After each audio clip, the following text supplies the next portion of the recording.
At war with the most dangerous enemy that has ever faced mankind in his long climb from the swamp to the stars. And it's been said if we lose that war, and in so doing lose this way of freedom of ours, history will record with the greatest astonishment that those who had the most to lose did the least to prevent its happening. If we lose freedom here, there's no place to escape to. This is the last stand on earth. And this idea that government is beholden to the people, that it has no other source of power except the sovereign people, is still the newest and the most unique idea in all the long history of man's relation to man. This is the issue of this election. The threat Reagan faced was the brutal and inhuman Soviet Union. The equal threat we face today is the Democrat Party. The majority of Americans are up for this fight. Sadly, there is no majority in government that wants to preserve American freedom, security, and prosperity. Case in point, the ideology on display from one Liz Cheney on a recent visit to The View. If it came down to Biden v. Trump, would you vote for Biden? I'm not going to endorse anybody today. I think that, again, we don't know exactly what the choice will be. I would say that I will never vote for Donald Trump, and that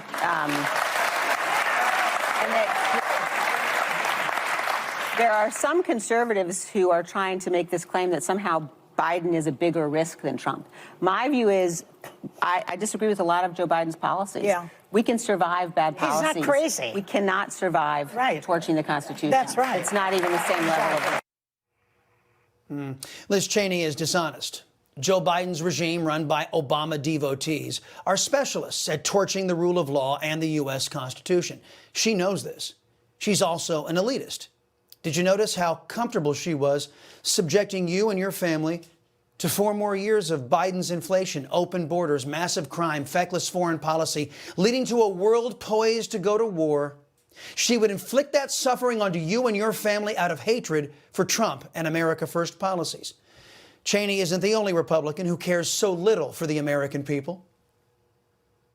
That there isn't a path for me to win the nomination, which is why I'm suspending my campaign tonight for President of the United States. I also know, though, it's the right thing for me to do, because I want to promise you this. I am going to make sure that in no way do I enable Donald Trump to ever be President of the United States again. Chris Christie is more interested in defeating Trump than protecting you. On every metric, Americans were better off under President Trump's policies than under Joe Biden's. But the alleged Republican Chris Christie isn't committed to stopping the most anti-American, unconstitutional, dictatorial version of the Democrat Party to ever curse this nation. He's dedicated to stopping President Trump. And Chris Christie is emblematic of a GOP surrender caucus dedicated to protecting their Democrat friends and willing to betray their own voters to do it. It leads to chaos. Chaos like we saw yesterday. Thank you, Mr. Chairman. Excuse me, Hunter. Apparently you're afraid of my words. Whoa! Oh. I'd like to reclaim my time, Mr. Chairman. Kind of burst their bubble. Wow, that's too bad. I think it's clear and obvious for everyone watching this hearing today that Hunter Biden is terrified of strong, conservative Republican women because he can't even face my words as I was about to speak to him. What a coward. Well, to the contrary. Hunter Biden, nor any Democrat, fears the GOP or their leadership. Why would they?